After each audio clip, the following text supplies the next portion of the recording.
Salut à tous, et bienvenue sur Graphique Info. Cette scène surréaliste tournée en caméra cachée montre l'ampleur de la fraude au baccalauréat.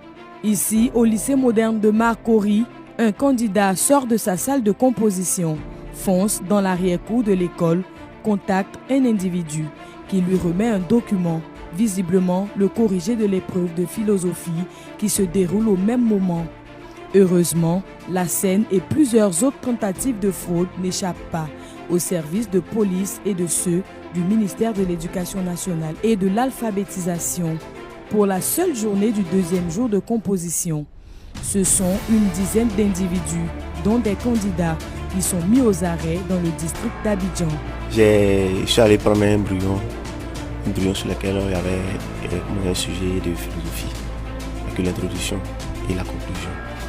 Donc je suis suspecté pour la tricherie.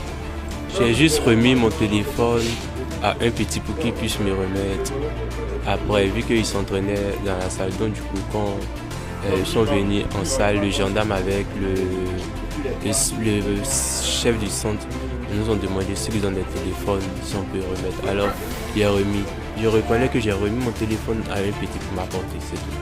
Il m'a demandé à ce que je fasse l'introduction et la conclusion pour lui, vu que j'ai déjà l'avance sur la chose. Et c'est ce que j'ai fait et je l'ai remis. Il m'a demandé à ce que je parte l'attendre. Quand il va finir, on va partir. C'est ça, ils sont venus me dire que j'étais en train de faire les transactions. Sinon, j'ai avoué, je reconnais que je lui ai remis l'introduction et la conclusion comme il m'a demandé. Au lycée moderne de Marcory, tout comme au groupe scolaire Rodin de Yopougon-Yangon, les modes opératoires sont les mêmes.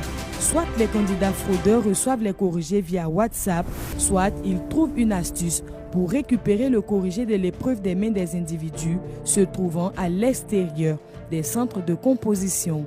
L'opération qui a servi à mettre le grappin sur eux traduit bien la volonté de la ministre Mariatou Koné d'améliorer considérablement les acquis du système éducatif ivoirien en accentuant la lutte contre la fraude. N'attendez pas qu'on mette des vidéosurveillance, n'attendez pas qu'on utilise des moyens ultra sophistiqués pour vous empêcher de tricher. Soyez vous-même votre propre gendarme, votre conscience personnelle. Parce que c'est votre valeur intrinsèque que nous allons juger. L'opération discrète se poursuivra jusqu'au dernier jour des examens à grand tirage sur toute l'étendue du territoire national. En attendant, les candidats fraudeurs et leurs complices vont répondre de leurs actes devant les juridictions compétentes.